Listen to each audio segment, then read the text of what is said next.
go. Hey everybody, Vicki Fitch here, your direct sales expert. I am coming to you live from sunny Southern California, and you guys know that this is my podcast, Vicki Fitch Live. And today, the first Wednesday of the month, we do Evict the Bully in Your Head. Now, I bring on guests that have dealt with trials, tragedy, and trauma, and have figured out a way to turn them into triumph. So today's super special guest, her name is Miss Erin Lohman Jack. Let me read you a little bit about Erin, just in case you aren't. I can't imagine you know nothing about this superstar, but in case you don't, let me tell you a little bit about her. She's the CEO of Transformational Speakers, right? Transformational. Like, we want some real good speakers here. Transformational Speakers Agency. She's also an executive speaking coach. I absolutely adore her. Hey, Marvin, welcome to the broadcast. Fred, we are live streaming you guys on Instagram, Facebook Live, Periscope, and YouTube. Now, you guys are not going to be able to see the guest over here on Instagram. You're going to have to come over to either the Get Vocal platform, Facebook, Periscope, but you can see me right now. So those of you who are watching or listening to this on the podcast, on Stitcher or iTunes or Blog Talk Radio, if you want to actually see the video, this is episode 19 of Vicki Fitch Live, Evict the Bully in Your Head. You can see it on Facebook, YouTube. They'll stay there, and you'll get to see the amazing Miss Erin Lohman Jack. She also is a TEDx speaking coach and the creator of Speakers Success Summit. She is a highly sought after speaker. I got to tell you, let me just throw that away. I got to tell you something. I love this woman. First of all, she wears unicorn slippers when she's on stage. So that's really enough said. So I'm going to go ahead. I'm going to open the spot up. If you'll jump in here real quick so we can lock the room up, I'd appreciate it, Erin. But I'm super excited to have my guest, and I will be monitoring the comments from all the different platforms. If you guys are here on Periscope, pop them right in there. If you guys are on Facebook, I will be, like I said, I'll monitor them back and forth. But there she is, Miss Erin Lohman Jack. Girlfriend, how are you? I'm doing amazing. It's cold as heck here, and there's been tons of snow, but I'm good. I'm staying warm. Where do you live? Everybody wants to know. Yes, Seattle. So it's been snowy, been rainy, been cold. Yeah, well, we don't get snow here. I mean, people, I think, assume that we do, and we don't. So I'm on day 3 of being a stay-at-home mom with my 3-year-old and my 11-year-old trying to get business done at the same time. It has been so much chaos, and we're making it work. You know, I have a chapter in my book called Getting Your Family on Board, the New Business Bus, and then talking about the tricks and stuff I had to do when my kids were little, for the direct sales industry. And then as it continued on to every industry, how do you keep your kids out of your office? I did resort to throwing candy sometimes out the door. And then I got that from Rhonda Anderson of Creative Memories. Hey, Marvin, welcome to the broadcast, sweetie. It's great to see you. And those of you guys who are here, if you do me a favor and please share out the broadcast. I am so excited about having Erin here. And again, those of you who are listening to the podcast, if you want to see the video episode, because Erin is a stunning, beautiful woman. And she got some cool faces. And if you guys missed the pre-show, I have some sexy lips going on. I mean, I have kissable lips that do not where I got my lipsticks on too. Boom. So we're going to give a quick shout out to Miss Jerry. She is the bomb, and she's the one that made sure we were all lip synced up. So again, super excited about that. I'm going to check for questions, but what would you just tell us a little bit about you? I want to know, what's your story? Where did you come from? And maybe even tying in where some of your struggles started. Yeah. So I come from a little tiny town in northern Idaho. It's called Sandpoint. I think we had like 3,000 people in our town growing up. So everyone knew everyone. And so, you can't really get away with a lot of anything in a town like that. But growing up there, I just love the small town mentality, people loving and supporting one another and really, helping your neighbors. Like, we really did know our neighbors then. And so from there, I always wanted to be a dolphin trainer growing up. And so I did that. I went and became a dolphin trainer. I did that for about a year. And while I was in the Florida Keys, I ended up meeting my husband. Aww. And so we kind of traveled the world because he was in the military. I went to school to be a marriage and family therapist and realized that people didn't want to change. And so I decided to drop out 12 credits shy of my master's because I knew I was meant for more. Like you said, transformational. I want people who want to shift and change. And in therapy, a lot of people come, pay their money, and just keep coming. And I couldn't sit with that. So I became a coach because I knew as a coach, people would come to you wanting to do that. And, it goes back a long time. I've been coaching since I was in high school. So my youngest sister is 7 years younger than I am. My father passed away when I was 10. And so talk about tragedy. My best friend in the whole world, he died when I was 10. And when I got to high school, my mom, I was like the second parent to my sisters. And then my mom got cancer and she was sentenced to a year to live. So pretty quickly, between 10 and 15, I grew up. And I was also playing sports. And there's been a lot of times I was cut from the volleyball team. I was told I should take up bowling. I was told I was at 130 pounds, that I was too fat to play, that I needed to lose weight, and that, in front of everybody as well. And then I really just did struggle with, my junior year, I made the team, and then my senior year, I got cut again. And just coming through all of that, I learned what crappy coaches look like and what really amazing coaches look like. Yeah. And so I started coaching my sister, and I got her all the way through high school. And then she was being recruited by some of the top colleges in the country. Aww. And then she decided she didn't want to play. She didn't want to even go to college. So I really have been a coach since I was 14 years old. And so I'm really good at being able to help find what even in form is off. I can find how people are being perceived and all of those things. So it really kind of built me into what I am today. And so now being a speaking coach and a business coach, I really help people take those stories too, right? And build a message around it so that you can build a movement, and then you can build an empire with it. Yeah. So like you talked about bringing in that revenue, right? And so it really is, I have 8 streams of income based on what I do, because it really is all encompassing. Yeah. And so, yes, I think the things that really have helped me was realizing that life is really short and you don't have a lot of time.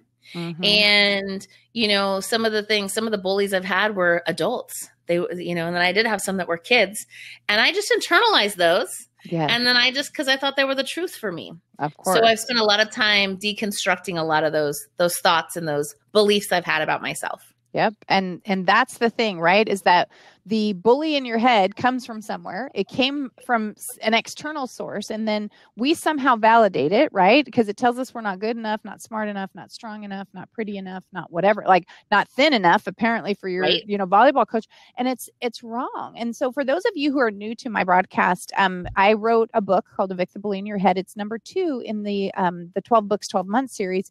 And it's one that's really near and dear to my heart. And that's why we have a podcast with the same name, is because, we're trying to cure or inoculate, hopefully, the kids from not enough syndrome. I call what I call NES, because that sounds like exactly what you went through, Erin. It's like, I'm not good enough for this. I'm not smart enough for that. I couldn't help my parents. I can't fix my mom. I mean, it's like we start feeling the overwhelm of, I'm not enough. Like many kids end up turning into being doctors themselves, because they it's such a strong feeling that we have.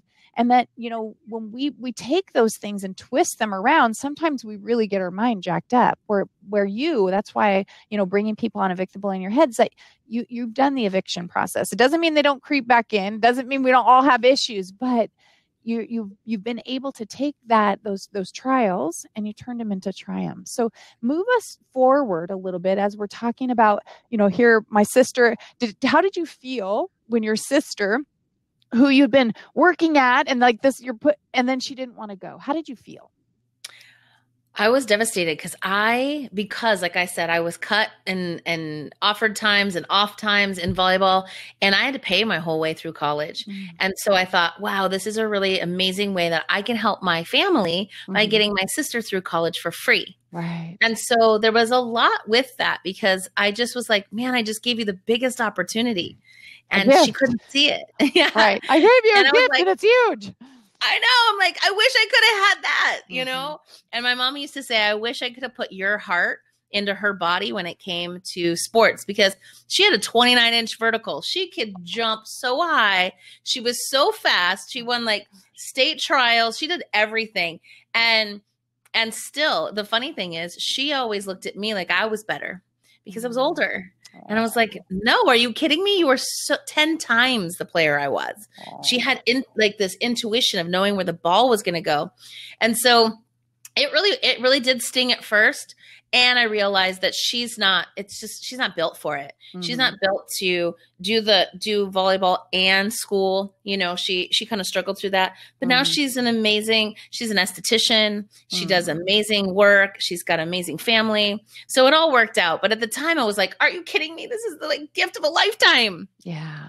Well, you know, and what I want to say here, because I know that not only you, but other people fall into this trap, and we are going to call it a trap, because in the book I talk about that, is that, you know, when we've lost something and we're giving a gift to other people, it can be very easy for us to be frustrated or resentful at them for not taking it. And then we can do what I call, you know, it's a bully birth, right? A bully birth, just like to back up a little bit for some of your newer viewers, a bully birth is, you know, we're all told that, you know, at some point, something, you know, as a kid, maybe we're saying, oh, you're so clumsy, or, oh, you're chubby, or don't eat that, you're fat, you know, whatever it is that's your thing. You're, you know, you're not very smart, are you? Or that's, you know, you got to think more, or, you know, whatever it is, but we don't believe it at first. It just kind of rolls off like, you're clumsy. Oh, okay. Like, we don't know what it means. And we just keep on going. And then there's that day that all of a sudden we go, oh, I'm clumsy. And then that's the bully birth. The bully that says you're not enough. You're not, you know, equipped to do X, Y, or Z. And then that's sometimes we can then be what I call multi-generational bully birth, where then we accidentally start bully birthing other people, not out of spite, but because we don't recognize it. Like, we're just, like you said, you're a kid trying to handle adult things. And then you think you've done such an amazing thing. And then, you know, you want to smack them, like, because they don't get it, you know? And so it takes time and it takes maturity to recognize that was the best thing for her. But, you know, how did you go through any of those things where you either felt like you weren't good enough, or you were angry or frustrated? You know, what emotionally did you go through during that whole transition, and what moved you past? Yeah, I would say, so when you're talking about my birth, I know exactly when it was. I had 2 times where I started to go, oh, I was 4th grade and I had to do math, summer school. Okay. And I remember looking out the window and seeing all the kids playing out there during summer. And I thought, oh, there's something really wrong with me. I must be really stupid because I'm in here and they're all out there. And then, you know, of course that's just started that one about I'm stupid, right? So that's one of my big button pushers. Then I got to high school and my math teacher called me a dumb blonde every day. Okay, just hold on. One of the dumb blondes has a question. Stick with us for a few minutes. And she told my girlfriend and I that we would be the dumb blondes who would sit at home eating bonbons, calling each other and talking about soap operas. Who does that? I was in 10th grade. But yes, and that woman will get the first Success magazine signed, handed over to her, right? And then my biggest one that took me a long time to overcome was not enough. And it was because when I was 10, after my dad's funeral, I was sitting in, like you said, sometimes people say things and they don't know that it means something. Well, I had something that didn't even mean that I took on. So we, as parents, we have to be very cognizant of like what's being taken in and what's being digested, because I heard my grandma tell my mother that it was painful to look at me. And at 10 years old, I thought that being my authentic self was causing pain to everyone around me that I loved. And so I went on a mission thinking, I better figure out how I can make everyone happy and fix everybody so that I would be good enough. And so it wasn't something I even understood at 10. Now, as a grown-up, I get it. I look like my dad, right? And it would be painful. My son looks just like my husband. If my husband passed, I would feel the same way. It's like there's that piece of me that aches for that. And Yeah. they didn't mean it to me. Right. It had nothing to do with me, but I Right. created a story about it, about what Mhm. that meant. And Mhm. so that's, of course, why I went to be school to be a therapist. Yeah. Hello, let's just take on everybody's problems. Let's just fix everybody, because the more people I can fix, the better I'll get and the Right. more worthy I'll be. And Yeah. it took me about 7 years ago when I finally broke through that, and I realized that it was something that somebody said in kind of passing, not even to me, that I took in Mm. and created my own bully about. Well, and that's the thing is that there's two things that I want to share about this. And number one, which some of you, if you're newer to my audience, you may not know what this is, but I'm going to back up to the teacher a minute that called you a dumb blonde and said you're going to be eating bonbons, right? That's called a Fitch slap. Okay. And if you don't know what a Fitch slap is, I'm going to tell you guys right now because I'm a very G-rated lady, right? Fitch slap is a public service. It only comes out when necessary. It's always done in love, and it's used to redirect the course of someone who's gone astray. That's a teacher that has a bully inside of her own head. That's a teacher that had so many bully births that they were pouring out of her mouth without her even recognizing how resentful and angry and hurtful she was. And so in Evict the Bully in Your Head, I talk about going, and what we do is we have to peek behind the curtain and find the empathy, right? And at your age, the kids, they don't know how to find that empathy. But like as an adult, when I want to go Decker, right, it's like to look and say, what must have happened and who said those things to her? Because she heard someone say it to her or someone else that they're dumb blondes, they're just going to eat bonbons, and it makes my heart ache for her. Yeah. To say, I mean, my heart already aches for you and you already know that because it's awful. But then if we take that next step and we find empathy, not to accept unacceptable behavior, that's not okay what she did. And we don't go, oh, it's okay because we're sorry for it. No, we go, look, mama, ever talk to my kid that way again, you going down. But I do feel sorry for you and let's figure it out. Let's figure out what's going on. But I just think because, people don't wake up in the morning that are nice, happy people and think, who can I hurt today? What kind of awful comment can I make to destroy someone's self-esteem? And yet so many people do it, right? They do. I mean, you see it all the time. A boss that's talking to the employees like they're nothing. But you always have to ask yourself, and that's why I want to encourage you guys with the You Are Enough campaign, that we ask ourselves, what might be happening there? Like, what would possess that? Like, are you having a bad day? Like, literally, that's what I would teach the kids to ask. I'm sorry, are you having a bad day? Because honestly, like, I'll listen. Like, I mean, imagine what she would have had to think. Oh my gosh, what did I just say? Eating bonbons all day. It's like, wow. And then the second part, there's a thing called hotspots, right? Which is our triggers. Those are the things that really hurt us. And there's a thing called a landmine. A landmine is something that triggers us that no one else would normally think of that would trigger us. Like, there's a story in the book called Smart Girls Stay Single. And so like this girl says to her friend, oh my gosh, you're so smart. And she's like, shut up. Like she's angry. But then you find out the story is because they told that it was put into her head that smart girls stay single, that boys do not like girls that are smart. And so she wanted to pretend she was dumb. And so when you call her smart, which normally is a compliment, it's a landmine and causes difficulty. So I just wonder, like, as we're looking at those things, Erin, and this is kind of a tough spot sometimes, is there any time you can recognize that you caused a bully birth in someone else, or recognize a time in your life when now, as you look back on it, you recognize it, but there was something there that caused you to maybe not be as kind as you could have been? Yeah. I was going through that tough time with my dad and all those things, right? Mm-hmm. And then we moved from California to Idaho. So after my dad passed, we picked up and moved to another state. Mm-hmm. I told a kid who had a very large head that he ate the world. And we're not laughing at that. We're laughing at a child saying that. Yes, this is a child saying to another child. He and I are now good friends, and we laugh about it now. It did when I got to high school. I finally had that conversation. I am so sorry, because what I saw happen was, and I don't know if that was it, and he was kind of a chunky kid, that he became obsessed with working out. And then he went and joined the military, and he was still obsessed with working out. And so, just being, seeing that, I go, oh man, I hope I didn't create that for someone else. And so as I saw that, I did have that conversation with him, and it was so fun and so freeing. And both of us giggled and laughed about it. And he said, that's not anything that it didn't really, affect me the way that it could have. And I was like, well, thank God. Cause I don't know what I would have done if I really thought it out. Like, wow, I'm watching him do all these things. Did I start that? Right. And so I definitely went back and made sure that I corrected that.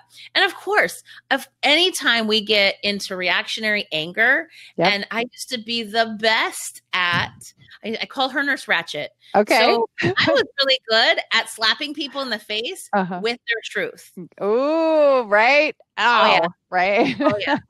And I, especially in therapy, I learned all the tricks to get in there. So I was an at-risk teen counselor, and I could break down I broke down a gang member in probably 3 minutes. And I just hit him really hard, really deep about a mommy issue, or I can't even remember what it was, but I knew where it was, and I went straight in.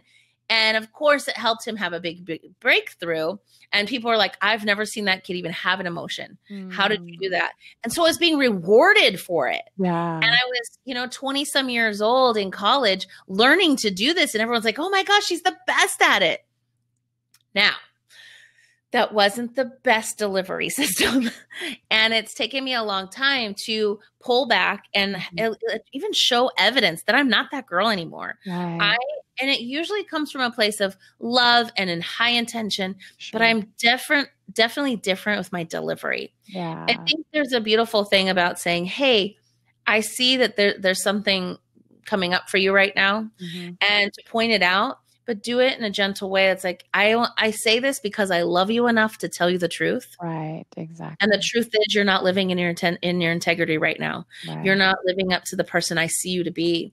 And so it's definitely different. But man, for years, Nurse Ratchet, she would react. She would take the hits for me. She was the mask I wore. So no one wanted to come at me because I'm wicked with my tongue. So come at me, bro. Right. And so I created her to protect me from all of those bad things. Yeah. And so it took me deconstructing her. And what I do is I do a visualization where in my head, I have this workshop, and I set my inner child, I sit Nurse Ratchet, and I sit at the head of the table. And I always say, you know what, my son's being bullied at school right now, and I've had a lot of fighting to do, and to really help him through this at 11 years old. And I could have flipped the table, been all mean, and totally went at these people. And I was like, no, Nurse Ratchet, I got this. I am the adult. I have this. I can do it. Right. Because it's so easy to let her out. Yeah. Because she'll annihilate. She'll drop bombs and leave. Right. And so really like Hiroshima. Exactly. Oh, really? There's a grenade. Take that. Good luck getting out of there alive. Right. So it's definitely been a work in progress to actually, I think it's taken my family about 5 years for them to see me consistently showing up, that I'm not going to go and fight their battle. I'm not going to go and hurt somebody or threaten somebody that threatens them or whatever. Right. That was how I lived. And so, yes, I have definitely created some of those. And I've also asked for a lot of forgiveness. Well, you said a couple things I think are really, really relevant. And by the way, for those of you guys who are watching or listening to this on Blog Talk or Stitcher or iTunes, you've downloaded the podcast. If you want to see the episode live, you can go because Erin and I were making hand motions with our explosions and our grenades. Just so you know, Vicki Fitch Live, a Vic the Bully in Your Head podcast, episode 19 with Erin Loman-Jack. You can see that on YouTube, Facebook. So just come and check it out. Again, I think you're really, when you can see the facial expressions, recognizing the change that people are going through, and that they recognize their value, and they also recognize where they've stumbled, and that's the point of a Vic the Bully in Your Head. It's the point of the book. It's the point of the podcast, is that, is to make a difference, and that we have to start somewhere. We have to start. If we didn't start with our mistakes, we wouldn't have anything to go from. We wouldn't know what we had done wrong if we hadn't experienced these things. But I loved what you said. You said she was the mask I wore. And you recognize that it was a facade. She was the one protecting you, pretending that things are okay. And I know as a business coach too, that we have to be tough and soft. I call it rounding the edges. We have to just round those edges to where, we can. The Fitch slap, that's what I said. I mean, I could come at people, but I always tell them, you're going to get this, pull up your bootstraps because the Fitch slap's coming. I'm going to redirect you, but I want you to know I love you. I want you to know it's because I believe in you, not because I think you're a piece of trash. I think that you're amazing and that you are now devaluing yourself, or you're putting up a facade that's not, like you said, you're not living in your integrity, which is one of the characters in the book. You're not living the life that's going to make you feel true value. And so that's my job. And, it's my job as a parent. It's my job as a family member. It's my job as a coach. But like you said, we have to grow into that where we can, we know when people aren't going to accept it. They're not going to hear it. And so, okay, yeah. No, you still can't go. And we'll talk about this later, as a child, no. But I do hear you. But the answer is still no. No matter what kind of fit you throw, no matter, it's okay. The answer is still no, And with clients, sometimes we have to do the same thing. We just don't add the no. We just say, no, that's going to be a no. But thank you for asking, so we can change it. Anyway, I'm going to check for some comments here. And while I'm doing that, I want you to share with us something, because you've taken that, like you said, you've rounded those edges. You have polished that person where she can still come out. Yeah. Because I always say, you mess with my kids, and Mama Bear does come out. Like, she may have round edges, but she got some claws too. Do not push me. Like, don't push me. That you will not like it. Like, I'm not a table flipper. I don't get the venom out with my tongue, but there will be repercussions, wherever it needs to be. So tell us about, that transition that you've rounded the edges, and where you started seeing excellence in your business, your company. When did you start it? Where was where was that aha, like, I got this now, it's a new me. Yeah, it was definitely when I acknowledged that not enough came from that one moment in my life. And I was in a seminar that we did a breakthrough thing where we broke a board and we broke through it. And I really realized that I had set myself up to have Nurse Ratched protect me. And so just kind of letting her go. And I started to just show up softer and gentler. And I think what really changed everything I usually need about 24 to 48 hours. Something is done to me, either perceived or real, because we can make up things about it. Yeah, definitely. I need to sit with it and think, was that the intention? What happened? Am I just being sore? What is this? And then I pick up the phone. Good for you.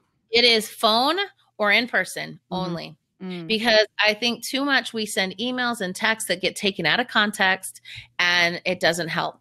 But what happened for me was there was one pivotal moment where somebody, I was just starting in my business and deconstructing Nurse Ratched, that she triggered me. And it triggered a lot of people. And I saw everyone coming at her with anger. And I was like, So here's the tip. Come to people with curiosity. Good one. It lowers the defense. I said, the woman I met at that retreat who said you wanted to be like me isn't the woman who I just saw respond that way. Right. So I'm confused. Which woman are you? Because I don't know. I don't understand who I'm seeing right now. Because this isn't the woman that I fell in love with.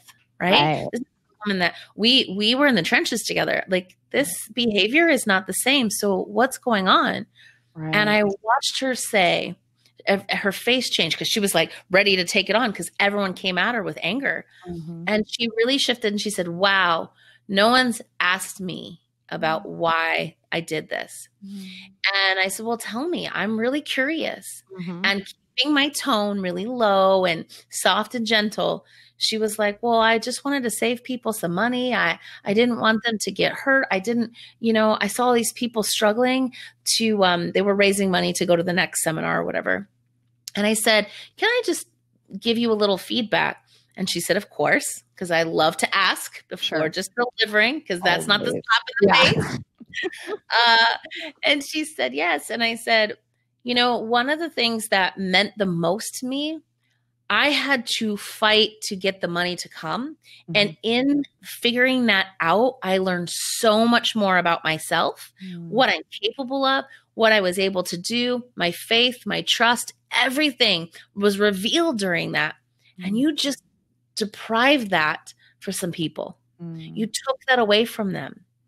And she was like, oh my gosh, that was never my intention. I didn't even think like that. Right. Wow, I really do need to rectify this. And it was such a different experience. Yeah. And the people who were yelling at her and angry at her came back, well, what did you say? And I was like, this is what I said. And they're like, well, you didn't drive it home. I was like, no, I didn't have to. She got it. She drove it home on her own. And like you said, she drove it home with the guard down, not with the steel wall up, because then it was just going to be hammering noise. So that's awesome, Erin. Yeah. So after that, I realized that curiosity is my friend. Yeah. Because I get come to me like, yo, bro, what was that? Instead, I'm like, what was that? I'm confused. Like, it's almost playing a dumb blonde in a way, because I'm like, I'm really confused. I love it. It's like, I wonder who actually, I don't think anybody believes that you're a dumb blonde, but I do believe that they think you're curious, you know, where, because like I will do that. Cause even, you know, as much practice as I've had and as, you know, my clients, they call me a life coach. I don't call myself a life coach, but you know, as well as I do, that to help people in business, if their life is falling apart, we got to help them fix it. You can't just use bubblegum and Band-Aids and hope that, you know, because your business does not flourish when the foundation is falling apart.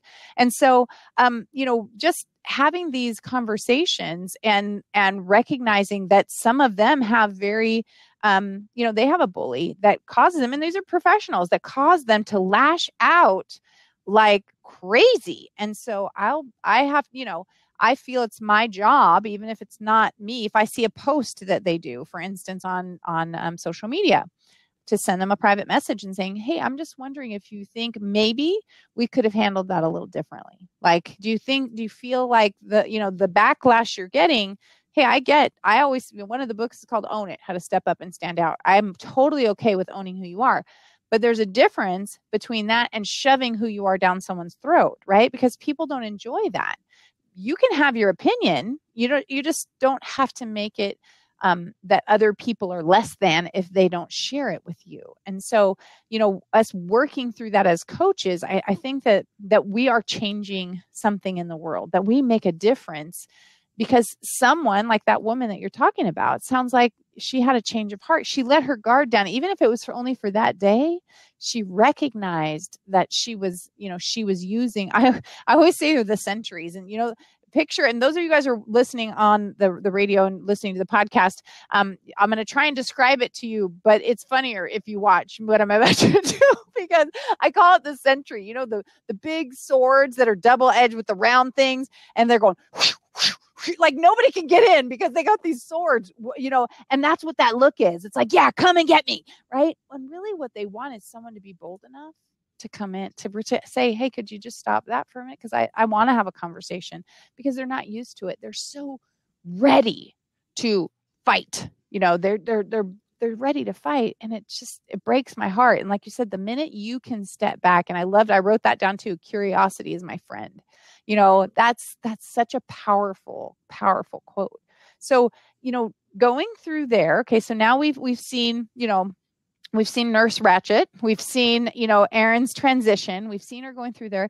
So, you know, I know recently that you know, well, it's not recently that this has been doing stuff that you've been doing, but recently you and I have gotten to connect and find out about some other things that are going on.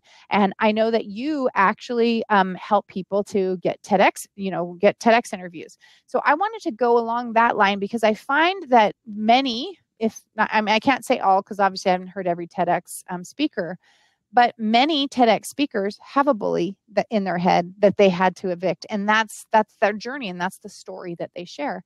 So for those listeners that don't know what TEDx is, could you share a little bit about that? And then I'd like to go into some other things about how you help people and what your services are. So they recognize, that value you can bring to them. Of course. So TEDx comes from the TED platform, Technology, Education, and Design. It was set up, I think, in the 70s. And don't quote me on what year it was. I'm quoting that now, right now. No. They created this place for people to come together and share innovative ideas, and they call it ideas worth spreading.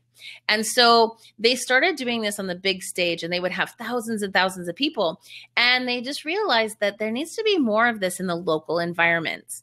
And so they started selling licensing for people to have local events that, and it doesn't, and the thing is, there can be so many local events. I mean, there's TEDx Bellevue College, TEDx, UW, TEDx Seattle, TEDx Rainier, TEDx Women, TEDx Tacoma, TEDx Youth.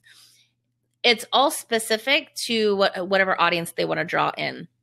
And so they sell these. Organizers buy this so that they can actually put these events on, and they can have 10 to 15 speakers for the day and give them probably about 10, they say 18 minutes. No one has ever gotten 18 minutes when I have coached them.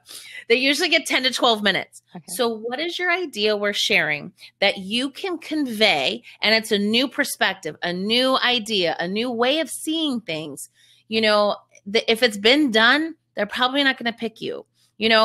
One of the biggest names on the TEDx platform is where Brene Brown got known, right? She has, I think, last time I checked, like 11 million views on it. Is that all? And, just 11? I know, right? I mean, it might be a lot more. That was a while ago that I checked. Right. But she got known because she got on there and got 11 million views. It gets broadcast across all of the TED platforms, so people around the globe can find these. And if you were to go and pitch, your idea is all about vulnerability, but you don't have a new spin on it, right? No one's going to want to hear it. It's already been done. Mm-hmm. But if you, this is a cool idea for someone out there, if you have a new perspective on it, why not you challenge her TEDx and create a new one, right? So challenging what she said and using that as some of your evidence and things like that, that would go viral. That would be big. But what they usually want is the organizers look at the local environment. So here in Seattle, one of the biggest things that is happening right now is the homelessness crisis. We have so many homeless people. So if you could pitch them about that topic that relates to the place where we live, it would really make a difference. So thinking about what locally you can get behind, but also what is your idea that really challenges the status quo? And I always say, go to TED.com, search their platform, type in every keyword that has to do with your idea and see what else is out there, and then apply, right? Because some of the places even ask you, have you actually gone out and looked at this research? Have you seen that other people have already done this? So the cool thing is after you get picked, after you apply, I was on the TEDx Seattle screening team. We had over 300 applications, 200 of them in the last 24 hours of the deadline. Wow. There were 3 of us screening all of the applications. Now, the key point that I always want to say is follow the instructions. Well, because that's something we should have to tell people. I am not a rule follower. I usually don't read the instructions. I buy stuff at IKEA and I'm like, I can put this together. And I usually do. But the problem was you get all these applications, it's a stack. And if you don't put all the things I need in there, I'm just going to send you to the recycle bin. So really follow instructions. And so I've helped a lot of people take the TEDx stage, whether I took all 13 speakers for TEDx Bellevue College from idea to ovation. I do everything from crafting the messaging to doing the stage performance, vocal tonality, storytelling, to then, okay, now that you're done, how do you get more views on it? Right? How do you get this out there? So TEDx is an amazing platform. Most people do it because of the credibility that TEDx holds. I have not done one yet. At first, to be totally transparent, at first, when my girlfriend got it, I was like, well, what about me? Because we made the commitment at the same time. Okay. But she went in and she says, do you have a speaking coach? And they said, no. And she's like, I got one for you. So she brought me in and got paid to do it. And it wasn't a jealousy thing. This was like, oh my gosh, this is so much fun to watch people with an idea and bloom it into something amazing and then watch them perform it months later. It was brilliant. I loved it. I haven't really had this deep call yet. We'll see. This year might be the year to do one myself yet. Okay. I've been coaching I think now I'm at 30 or 40 people that I've coached all the way through this process. Either just like, hey, you need to apply. My client last year applied. I helped her write it. She's like, I don't know if I want to do it. Helped her apply. She is recreating plastics with bioplastics. Literally, you could eat the yogurt and throw the container in your compost pile. Because it's made from plant-based ingredients. Excellent. And so she's changing the world. Like, let's clean up the plastics. Huge. Wow. So to be a part of like even helping her do that, helping her on that stage and helping her transform the world is huge for me. That just excites me. Yeah. So it's not so much that I have to be on that side. I love being able to help other people get their message out.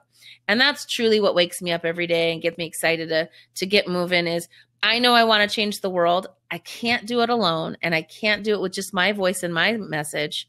So I love to help other people change the world in their way and really make a big impact. And the coolest part, when you make those amazing people really great money, then they put in for charities and nonprofits and causes and change the world. Yeah. So when I coach people, it's really about, when I talk about building an empire around it, my quote is always this: you can't be a lighthouse to the world if you can't keep your own lights on. Is that your own personal quote? It is. Wait, I got to write that down, people. Hold on. Say that again, Erin. You cannot be a lighthouse to the world if you can't keep your own lights on. I'm putting that in one of my books. I just want you to know because I have a lighthouse as part of Fitchapelago, and I'm going to repeat it one more time. You can't be a lighthouse to the world if you can't keep your own lights on. You can't. So you need to make good money so that you can sustain the message. It has to be that way, or it's just going to die. You're going to get burnt out and tired, and you're not going to want to do it anymore. And so it really is important to really know how to monetize what you're bringing to the world. And so that's really how I serve people. I love that. I mean, I think, first of all, I think that's an absolutely, amazing way because people need us to break things down in a bite-sized piece that makes sense to them. When we talk to them about how important it is to make a profit, I did a thing yesterday, the day before on my daily show, said, you are not a charity. That you have to, there's sampling is something important, providing samples and doing those things while you follow up and you're expanding your business. Discounting products because you're afraid of your price point. That's not good. People, giving them cost or this. And I'm like, you're losing money. It's not even just, you're not breaking even, you're losing money. And so, like you said, you can't be can't be a lighthouse to the world if you can't keep your own lights on. I think that it's just such, it just hits home, it's perfectly, it registers and recognize that. So I'd love to, I'm going to look and check and see. We seem to have a quiet audience. We have a lot of people watching on all the different platforms, but they're fairly quiet. I think they're a little mesmerized, and I think that's really great that they're mesmerized by you. But so let's take an idea, for instance. I mean, if one of you guys has an idea, let me know, because I want Erin to help us flesh some things out. Jerry's there, and she says, you can't be a lighthouse to the world if you can't keep your own lights on. And she quoted you inside the chat. So thank you, Jerry. That's awesome. I know I'm totally going to create a graphic for you, and we'll be posting it all over the place. It's just, I love that. But if anybody else has an idea and you want to ask her a question about the TEDx conferences, pop it in the chat box. So or if you want to ask her another question about anything, just pop them in there. We are live streaming on Facebook Live, Periscope, Instagram, I shut down because they can't see you. We're in the Get Vocal platform. And if those of you who are watching live, you can come into the back room. I've put the information there so you guys can actually see it in the chat there on Facebook. And then Periscope, I already told you guys where it was. And I posted it on YouTube as well. So you guys can come back in here and at the very end of the show, we'll let somebody come on and ask her a question if you guys are courageous enough. Stacy says the back room is the best room. Absolutely. So if you guys have a question, let me know. I'm going to ask Erin. So Erin, you know about, this podcast is evictable in your head. You know that I have the You Are Enough campaign and that my goal is to inoculate or cure the world of NES, which is not enough syndrome.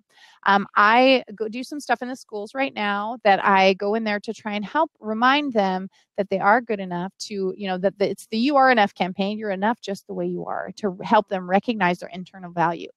Can you think of a launch pad? And again, if you guys have some of that, tell me, but can you think of something where that would have some validity or an offshoot of it? Because I don't know that I don't think you've read the book yet. I'm not sure if you have or not. Not all of it. Okay. So can you see anything valid there? Can you help people understand where they would take an idea and flesh it out if they wanted to go on that TEDx circuit and share the bully that's been, troubling them and how we can, change the world? Yeah. I'm even looking at what your message is. You definitely have a TEDx that we need to get out there. So I would say for you, I'll just use you as an example for now, is that I love the idea of having two people on stage, and this could be your younger self and yourself. Gotcha. Because I think this would be something people go, oh, wait, when there's two people on stage, people are like, what's going on there? Like, this is a whole new platform than just the person speaking from the front of the room. Right. So if you went on stage, what I would suggest is the beginning of you having a conversation with a younger child that's telling you all the negative things that you say in your head. I love that. And literally walking through what that looks like.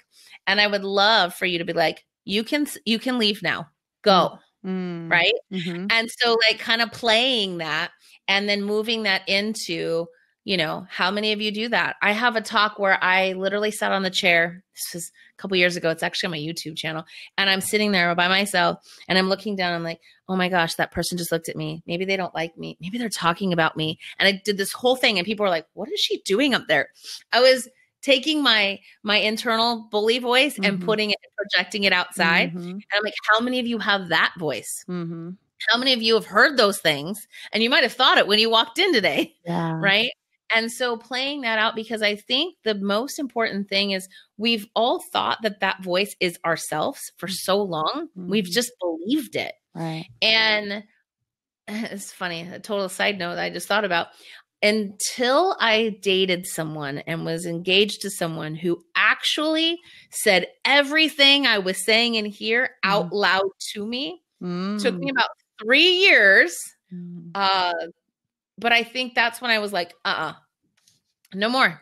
You don't get to talk to me that way. And it was almost thinking, wow, I needed him to be so loud at saying those same things to me so that I would be like, oh no, oh man, he's really playing on everything that's gone on in my head. Right. And so it would be fun to be able to play those, but to be able to experience that for people. I think when we talk about it, it sounds like theory, right? But to actually have playing that out and going, oh, that isn't just me. And I can ask that voice to shut up. Okay. Move along. No, I like that. And I think it would be a perfect way to do that. Okay. And we have some questions, but I wanted to ask or wanted to say something about that because I think this other question I'm about to answer, but you're going to know they're private messaging me. They don't want to publicize that one. So if I didn't ask it right, send me another message. I'm trying to think of how to put this. There are times in our life, they want to know if you were in an abusive relationship, if you felt like that was an abusive relationship is number one. And so you're nodding your head. Yes. For the audience. Right. Okay. Yeah. And did you feel in danger at any time there? How did you handle that? Did you go through, did you feel like you were enough and were able to actually move yourself through that? Or how did you remove yourself? Just because you heard it was loud, but did you cower to it? Did you stand up to it? What did you do? At that time, we were both abusing alcohol. Okay. So I think I numbed out from it a lot. Okay. It took me finally saying, not what am I doing? I mean, I remember waking up one morning going, I looked at him and I looked myself in the mirror and I was like, what are you doing with that dude? And who are you? Like, what? This isn't who you set out to be in the world. Right. And I literally packed up my stuff and I left. And it took me a while to heal from that. And the next boyfriend I had just loved on me so much and spoke such nice, amazing words to me. And it was perfect because it helped me kind of like take all those things, unplug them, and then reprogram all the amazing things that he was saying. So it really took me a while, and it's taken me a long time to be okay with him. And I, like you said, that peek behind the curtain of empathy, he's miserable, and I feel bad for him, and that's okay. Like, and I'm so grateful. Yeah. I'm grateful that he made it so loud. Right. Right. It was a Fitch slap. Like, Yes. girl, wake up On a daily basis. And it was like, you're never making enough. You're never doing enough. And you're not, not pretty enough, not skinny enough. Like, it was everything. And I was working full time. I was going to school full time. I was straight A's. I was working as a waitress and an at-risk teen counselor. I was doing it all. And then he'd be like, well, why isn't the house clean? Or why didn't you cook? And it was always something more. Right. And so I was glad to finally leave that. But I am so blessed that he brought that to my attention, because I don't know, if it was so subtle all the time, I might not have got it. I'm kind of the 2x4 to the head kind of girl. Yeah.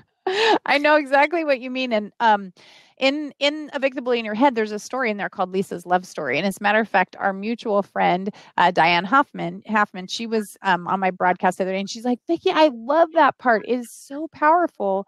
And for those of you guys who haven't read it yet, it's it's the nudge. It's that the bully, the abuser in your relationship doesn't walk up to you and go, hey, I like you, and punch you in the face. It's very subtle. It's like, first you start out one way, and then, because the chances are he didn't just start yelling those things. She just finally started hearing them. Like, I mean, he might have started out a lower pitch, lower level, less frequency. And then all of a sudden, by the time she like shakes her head, she's like, holy crap, this is, I'm immersed in this. And so we have to, be careful, but we also have to be careful not to condemn ourselves for it. As we have to recognize we didn't know what we didn't know. We didn't see it at the time. And even if you did, I want to give you guys some courage here. Even if you did or do right now, if you're in an abusive relationship, I do want to encourage you to get out. And I'll put some links in the show notes. Stacy, you're here. If you have a link that we can pop in, and I can pop into Facebook and stuff for people who might be experiencing right now, looking for, an out or looking for a place to go, we'll try and provide a resource for you. I know Stacy's got a lot of contacts like that, and she's always very helpful.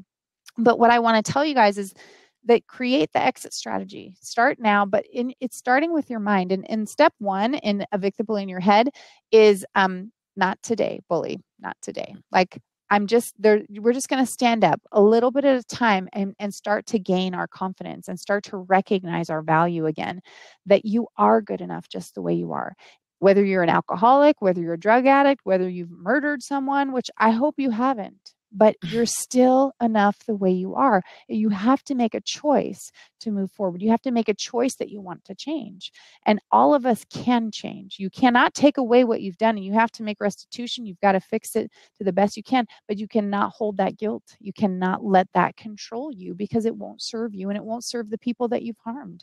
I married an alcoholic drug addict when I was young, and he charged up all my credit cards, drained my bank account, had an affair, told me he didn't love me. I mean, like, he devastated me. But just like you were saying, I'm thankful, because it had to punch me in the face like so hard that I could not even get up. Like, not a physical punch, because I probably would have killed him. But, it's like I literally had nothing left emotionally. And that has been the catalyst for this book and these books. And it's been the catalyst for the opportunity for me to help other people. And I think that's what it sounds like was for you too. So you and I are grateful. You utilize empathy as a headspace hero, and we appreciate the challenge. And thank you, Stacy.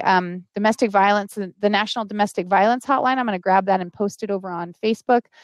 For those of you who are listening on the podcast, it's thehotline.org, thehotline, HOTLINE.org. I encourage you to call right now. I encourage you to take care of yourself because you are enough and you are worth it. Even if you feel like whatever you've done has put you in a place that you're not worthy. It's not true. That is the lie. That's a lie from the bullies telling you that you're not enough. That's not enough syndrome. And we're here to cure you, right? We want you to recognize that you are enough just the way you are. Now, we have a bunch of other questions, Erin. Are we okay on time to answer some additional questions? Sure. Oh, honestly, and you guys, I'm going to check the other ones if we want to go back to this particular thing. And Stacy, I'm going to grab that, or if you can grab that and post it on Facebook, that would be fantastic. I really appreciate it. Somebody wanted to go back to the TEDx talk. And okay, so the question is, I wrote it down. I was piecing it together. It came in multiple messages. I think this is what you're saying. Is it okay on TEDx? You were talking about you were turned around or you were doing something. Basically what they're asking is, can you be unconventional with the TEDx? Could you start in the dark, turned around, kind of speaking, and then have someone come out? Can it be like a little, should we call it a mini play, or does it have to be, can it be like that? Yeah, so they also have like entertainers along the day. They usually have musical performances. They have I've had a magician. I've seen a lot of different things. They have a lot of interactive things. So I actually like when a talk does something different. Okay. One woman did one where she was talking about sales. This is or like enrollment or something. She was talking about being on the street corner, like being one of those like robot people, or thing like that. And she was talking about, asking for money and like kind of begging on the streets and that whole thing. And she literally stood on a stool and did it. And it was so amazing because I think so many times we get things so much more when we see it and we experience all of it, And so I definitely think being unconventional is really key. I have people who in their speaking, I have a guy that ropes like totally like Roy Rogers kind of stuff. Okay. And he's memorable. It makes it memorable, right? I had another guy that played the piano at the beginning. I've had a lot of different things that people have done. I had a guy, this is when you're really good at what you do. I had a gentleman who is a partial quadriplegic. So he was in a chair, and even though he had to sit, he sat through his talk.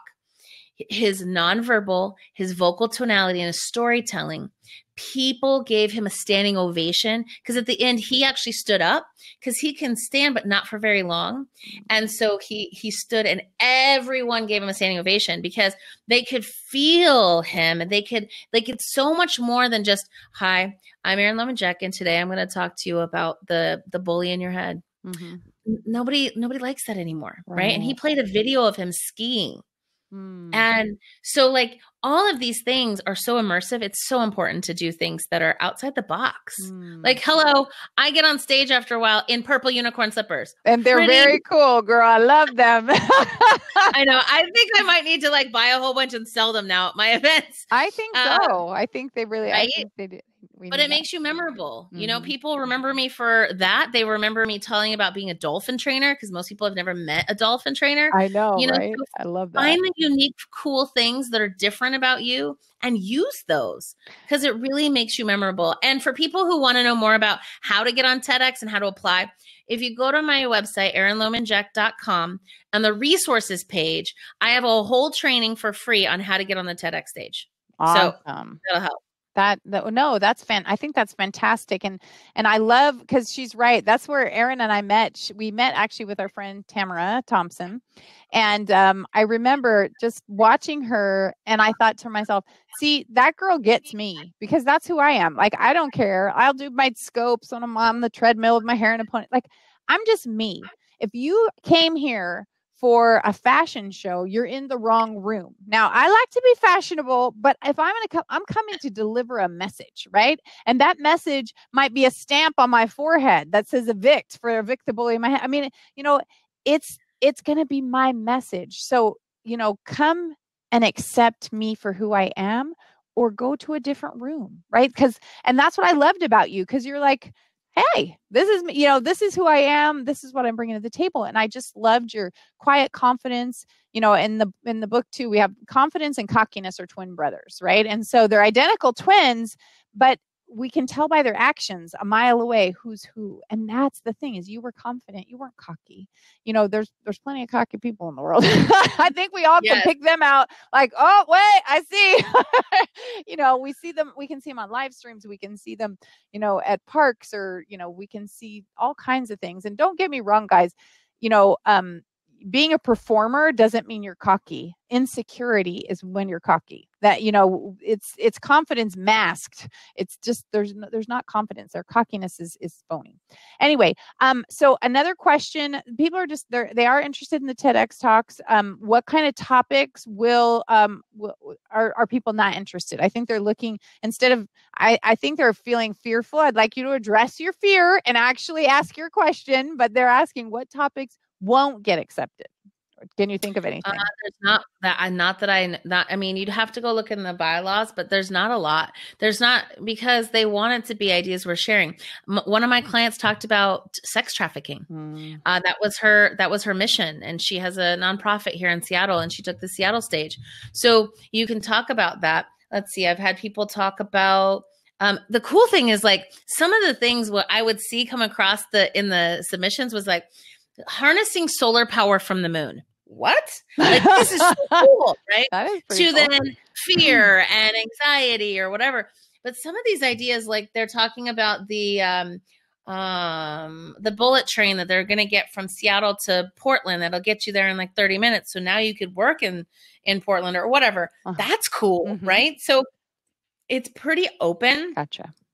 Now, you shouldn't probably cuss on that stage. Probably not your best friend, which I don't agree with cussing on stage. I usually don't either. And I cuss like a sailor in my regular life, but when I'm on, I don't. My kids know that those are grown-up words. Yeah. And, I think as long as you have a good perspective on something, like I said, it's just got to be a newer idea, newer perspective on things. But yeah, in that video, I share all of that. And I give, I think I even have, you can download some PDFs that actually walk you through your idea we're sharing. Okay. Well, I will definitely put those in here. And you said that's just at Erin Lohman Jack. You said .com. Erin Lohman Jack, JECK. I know. I just say my ex funny because I know it always sounds like Jack. And I'm like, no, it's Jack. And he goes, yeah, it sounds like Jack. And I go, Jack. Yeah. And it's just on the resources page. So it's free. You don't even have to opt in, nothing like that. If you do if you go to my main page, if you want to learn how to make money, like I said, the lighthouse part, if you want to learn how to make $10,000 on any stage, I have the conversion stage blueprint available there. That's an opt-in. But if you go to my resources page, I talk about compelling communication. I talk about compelling communication with your children. I talk about just pretty much everything that I have as resources. I just throw them up there. So there's videos, there's trainings, there's a lot of different things that you can check out there for free. I'm putting it up over here on YouTube for our YouTube followers. We put it up on Facebook, I think. Oh, I'm gonna put it on Facebook. I'm trying to put it everywhere. That's the one thing about being on the multiple platforms is that we have to kind of spread it out a little bit. Well, and one of the things I would say about storytelling, I see Me Too over here, and I'm like, because this is important. The Me Too. So I have used Me Too before it was the Me Too, because here's the thing: we all have these stories. All the stories I shared with you today, there's somebody going, "Me too." Me too. Me too. My teacher told me I was dumb. Me too. And so that's the most important part about sharing our stories is so that those people that are silently struggling go, oh my gosh, me too. Yeah. And finally go, somebody gets me. Somebody hears me. I'm not alone. And so it's so important to share our stories, because if we don't, we have the cure to someone else's cancer. We have the cure. They're praying and manifesting you, whatever word you like to use, but they're praying that you show up in their life. And if you don't share your story, you're kind of giving the bird to the higher power, because the universe collided for you two to be there and for you not to share so that you can help them. You're not doing your God's purpose, right? You're not doing your purpose here on the planet. I love that. So share. And Stacy Broca, she hashtag me too before me too, like using all singles. It's very cute. I really love that, Stacy. Excellent job. And Stacy Harp says that giving the bird to the higher power, that's quotable. We're gonna like you're all right. I'm gonna have to write that one down so I remember, because I always say that, but I don't think about that. We're gonna have to quote you all over the place. Okay, so if you guys are listening to this again on iTunes, Stitcher, Blog Talk Radio, or wherever you've downloaded the podcast, thank you so much for being here. If you do want to watch it live, again, go to VickiFitch.com. You can see this on my website. You can see it on YouTube. It'll be it's episode 19, Vicki Fitch Live, A Victor Bully in Your Head, episode 19 with Erin Lohman Jack. I'm sorry if I do tend to say it so it sounds like I'm saying Jack, but it's Jack, J-E-C-K. And I do know that. I just apparently because of my Texas days, I'd be slurring my Jack. Oh my gosh. Oh, I know. Yes, she absolutely is. She said, I saw your interview with Diane and it was a great guest. So okay, so as we're kind of coming up to the home stretch here, so we've talked about the TEDx opportunities. We've talked about the things that you do. You know, you have a speaker agency and you've got, you have all these other things. So you've taken, your trials, your tragedies, you turn them into triumph. And I know that you are really rocking your space right now. You're going to these different events. You're representing a lot of people. Tell us about your business. What are you excited about, and how can people work with you? How can you help them to excel? So for me, if anyone has like a burning desire to share their message, like I am the girl to help you really craft what that's going to look like and know that it will be relatable, the Me Too, right? And really writing it, because everything I do is based on my psychology background. So it's deeply connecting with the audience, getting people high on their own supply by helping them release serotonin and oxytocin and all of those things while you're speaking. We have another quote. I mean, I'm going to have so many. It's going to be like Erin Lohman Jack week. I know they call them Aaronisms. Yeah. So I really think that we need to do more of that. So I help people do that. I also help build a business around it, right? I have 8 streams of income, like I said, around what I do. And I think it's essential in figuring out how to do that. Mm-hmm. And so those are some of the ways I work with people. The coolest thing that I just did, I've decided to duplicate myself. I went to an event this week and I watched the global platform that this gentleman was doing. His name's Roger James Hamilton. And I realized that I have been playing small. And in most people's words, they're like, you playing small? Are you kidding? But I need to duplicate myself. Mm-hmm. So I just sent out an email this week to some people, and I'm still accepting applications for it. But I'm teaching people to be me. Mm-hmm. I'm teaching you to be a speaker coach. I'm teaching you how to be able to teach people this. But at the same time, it's like taking your talk, Vicki, and writing it out. And then you get to practice it with a group of people that are doing it together. So you get to give and receive feedback and really build out how I break down what I'm doing. Uh-huh. The reason I'm doing this is it's a beta. I need to get it from here into a curriculum. Yeah. Right? Absolutely. So I'm like, all right, I'm going to take 10 people through this. And I'm really just going to dive deep. If people are a speaking coach or a business coach or a leadership coach, executive coach, this is something you can add to your services, mm-hmm. or you can just learn all of this through this mm-hmm. so that you can keep using it. Because what I really want to do also with this is I want to create a new Toastmasters. So it's going to be called the Transformational Speakers International. And so people can it here first, people. I know. I haven't really publicly put it out there. Oh! I know. And it scares the crap out of me. And my bully can come up and tell me, oh, who do you think you are to do this? Shut up. Mm-hmm. Right. I'm good. Not today. Not today, bully. Not today. So that's my next big evolution, which is super exciting, super fun, and a little bit like, hey, got to put my Depends on, right? Oh, but you got to pull your big girl panties up over those Depends, right?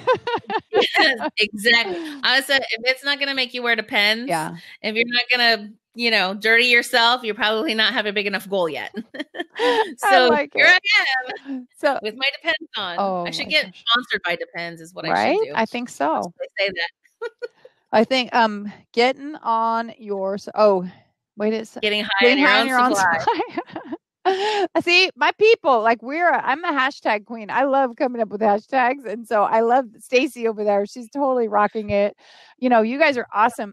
Again, the rest of our guests have been very quiet today. I think they're just taking it in. Sometimes the Vic the Bully in your head does they kind of get in a very like contemplative place, and I think that's a really cool place to be too, is that when we're figuring out who we are, when we're recognizing that we're not alone. I call that Yana, right? And we have some t-shirts and stuff coming out with that. It says, Yana, you are not alone.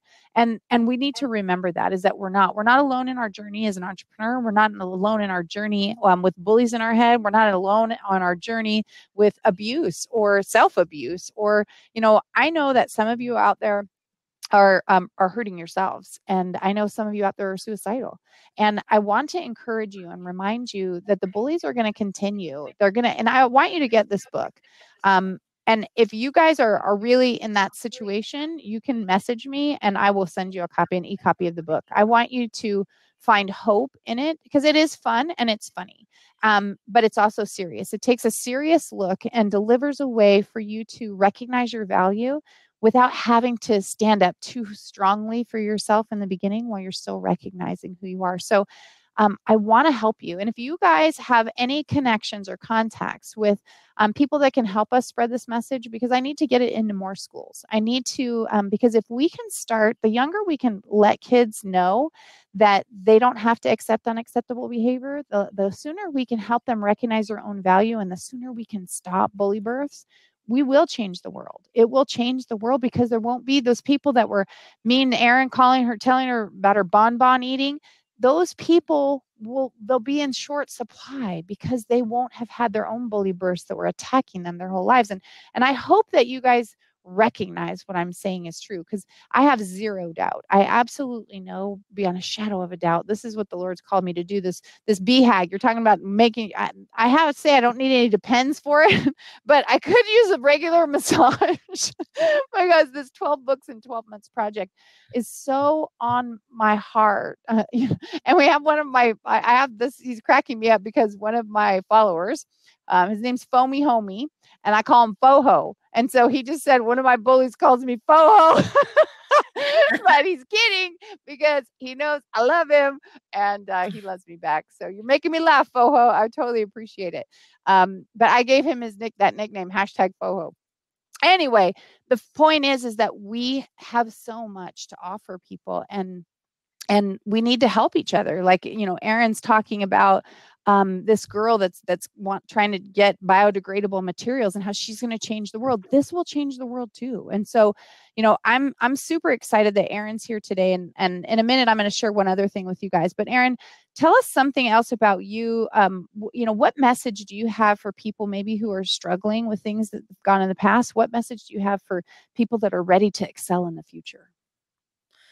Know that what you're going through right now is preparing you for your future success. Amen. Amen. And anytime I'm in a crap storm. Thank you for using your G-rated voice. Anytime you're in that and you're spinning out, think about this. There are people that are just 2 steps behind you that need you. Yeah. So you're just getting through it so that you can turn around and say, hey, I know the route to the top of the mountain. I've been here, done that. Let me help you. So that's that Me Too piece again, right? I've already done it. Let me show you how. And so know that what's happening for you right now, and I say for you because it's not to you. We're not victims in this thing. It's happening because it's something we don't see the other side of yet.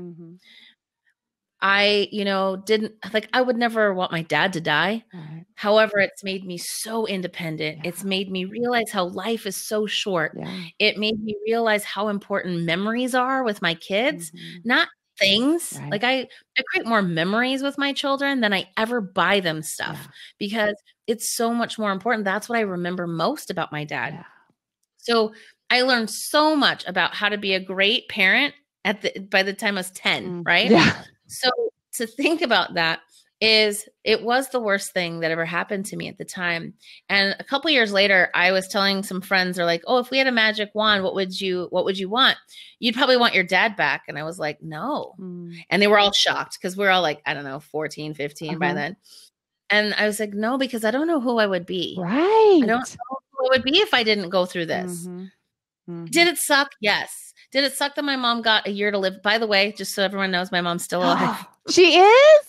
Yes. Oh. We beat incurable cancer. Praise God. That's awesome. Yes. By thought, by prayer, by energy work, by all healing modalities available, and cutting out the people who were bringing us casseroles going, "Oh, poor you, you're going to die." So she taught me a lot by what she did and how she beat an incurable cancer that still they say is incurable. She's still around. So I forgot to tell you guys all that. Yes, you did. I thought your parents were both gone. So I feel better now. I feel you just gave me a gift because I thought both your parents were gone. Oh my God. All right. So forgot that piece. Sorry. But it really truly is like all of those things that happened to me are such a gift. And at the time I didn't see it, but it's what Steve Jobs always says. Sometimes you can't see the dots connected forwards. You're hoping that when you look back, you can see that they connect. Yeah. And they always do. Yeah. So if you're in that space, if you're having those breakdowns, know that the reason you're feeling that is because there's something for you to work through. And that's something for you to teach others. Yeah. And so when you're thinking about your own message, think about those moments where you've been in breakdown and broke through. Yeah, right. Because those are your best stories. Yeah. We don't watch boring TV shows or boring movies where nothing happens. Everything's perfect. The hero, the underdog doesn't win, right? We watch movies because like one of my favorite movies of all time is Rudy. And right. I think about how much he went through. And of course, he had a total inner bully, right? Yeah. You're not good enough. You're not tall enough. You're not big enough. You can't do this, right? And so we love those kind of movies because we see ourselves in the movie. And Bo Eason actually had us write out our favorite movies. So mine were Field of Dreams, Rudy, Star Wars.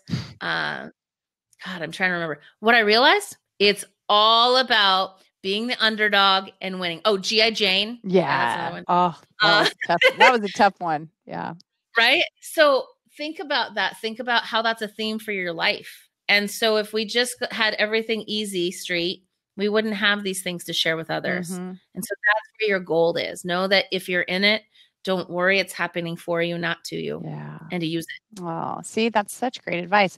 So that's for if things are going bad. So what about where do people move forward to for this good stuff? Like where can we bring them on a high point? Says, okay, Erin, she was down in the ditches. She rose right up and she's here and she wants to give you some advice there from the mountaintop. Yes. So sometimes we don't feel like we have the confidence to do the things that we want to get done. So here's a trip that I use all the time. And it is, I borrow the confidence from my future self. Oh, so wait, hold on a minute. Did you guys absorb that? I borrow the confidence from my future self. Okay, then. All right. I like that. Future self has a $40 million company. She's a New York Times bestselling author. She's speaking on all the big stages. She's speaking in sold out arenas. She's doing all the things that I know are out there for me. She probably has her own TV show. I shouldn't say probably. I know that's coming. Hello, of course. So when I think about, okay, so there was an instance when I needed to ask somebody something big. I wanted to be the female voice on the world's greatest speaking stage when there's 3 men on that stage, Roger Love, Bo Eason, and Brendan Burchard. And so I walked up to Bo and I had to like, okay, I'm ELJ now. I am that girl. That's what I call her, ELJ. Funny. I just wrote that down to ask you if I should make your quotes Erin Lohman Jack or ELJ. True story. Look, you can't see my scribble notes, but it's right there. ELJ. I was like...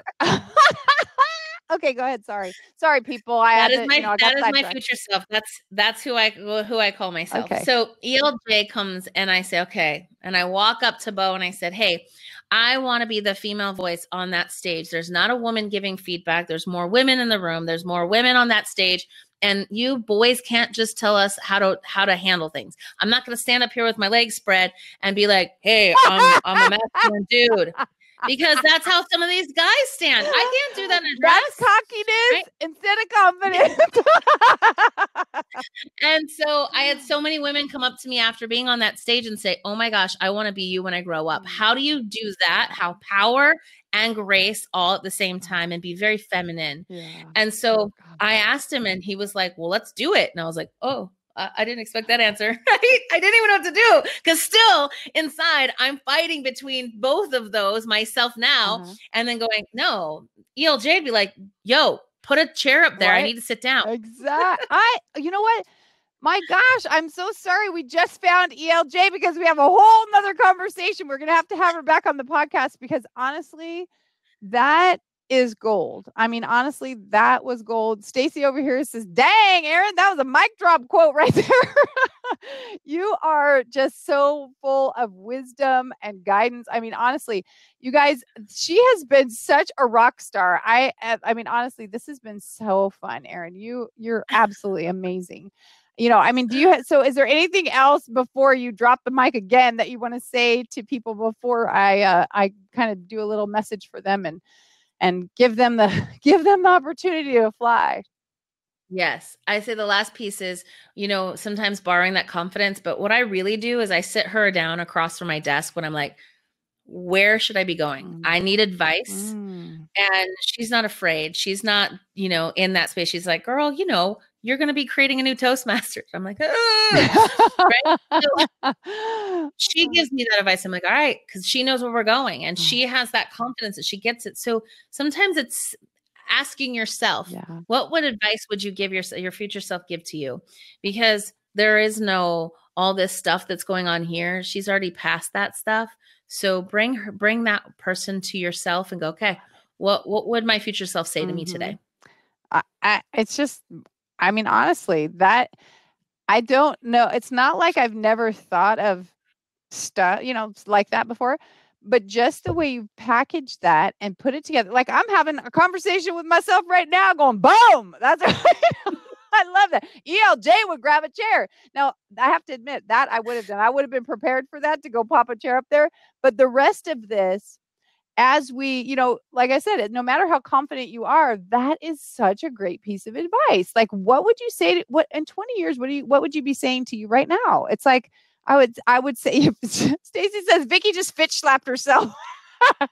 Exactly, Stacy. And she also said, ELJ, I bet you and I could come up with some killer quotes and hashtags together.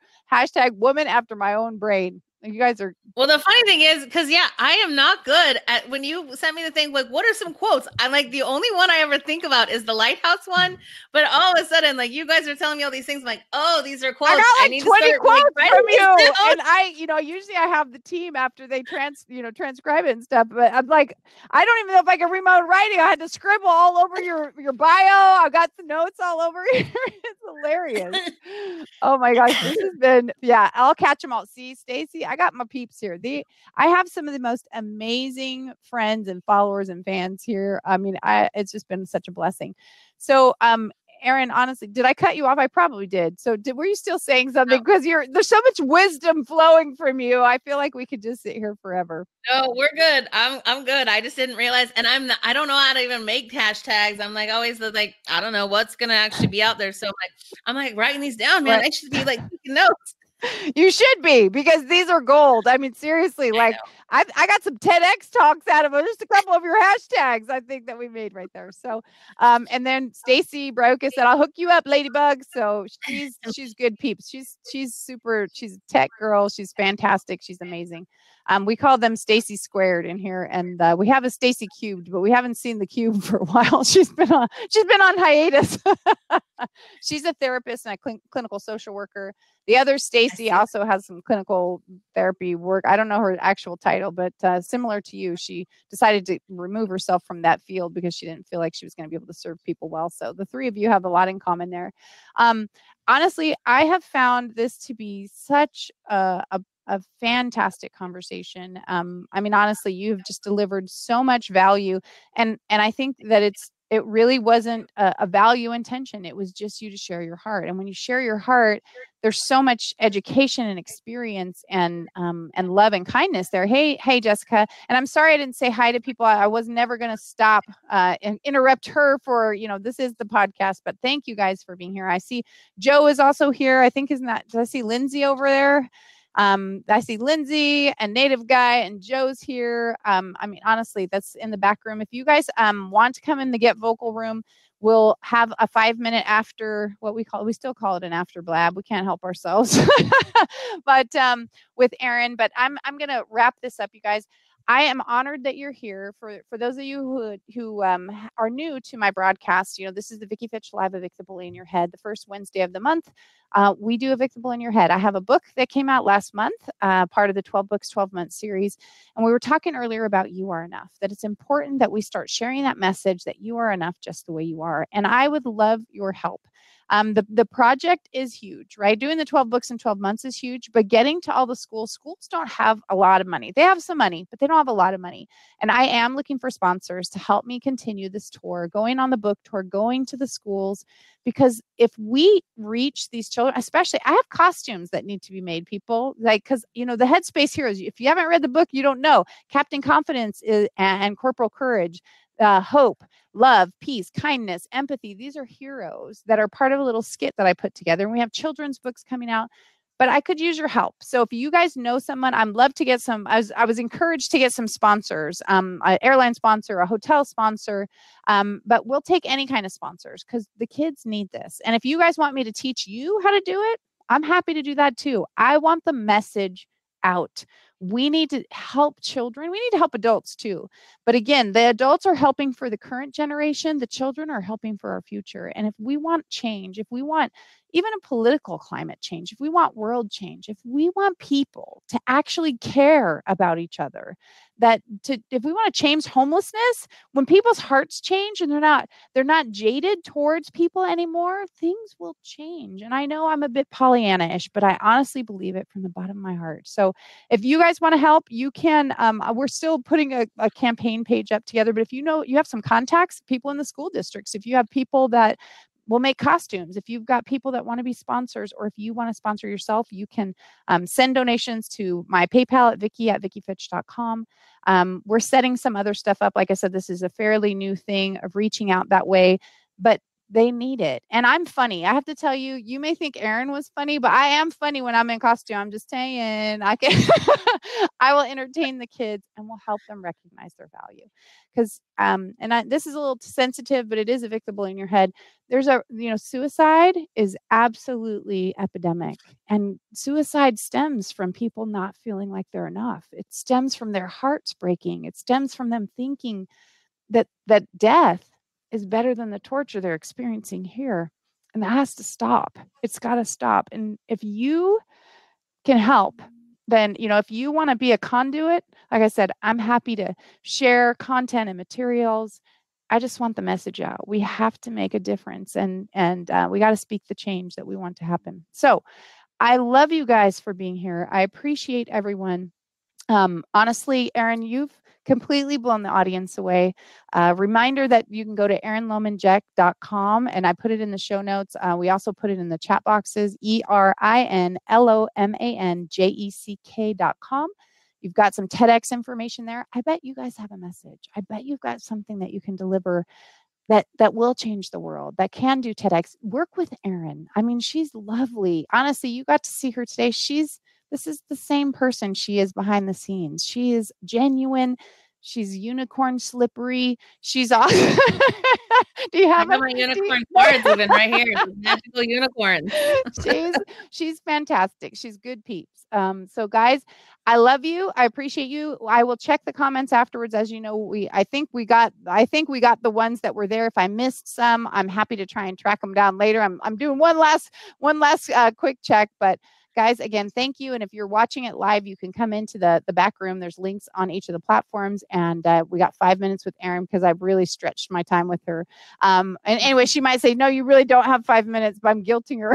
So anyway, guys, thank you for being here. And until next time, I want to remind you, like I always do, to dream it, believe it, and achieve it. Ciao.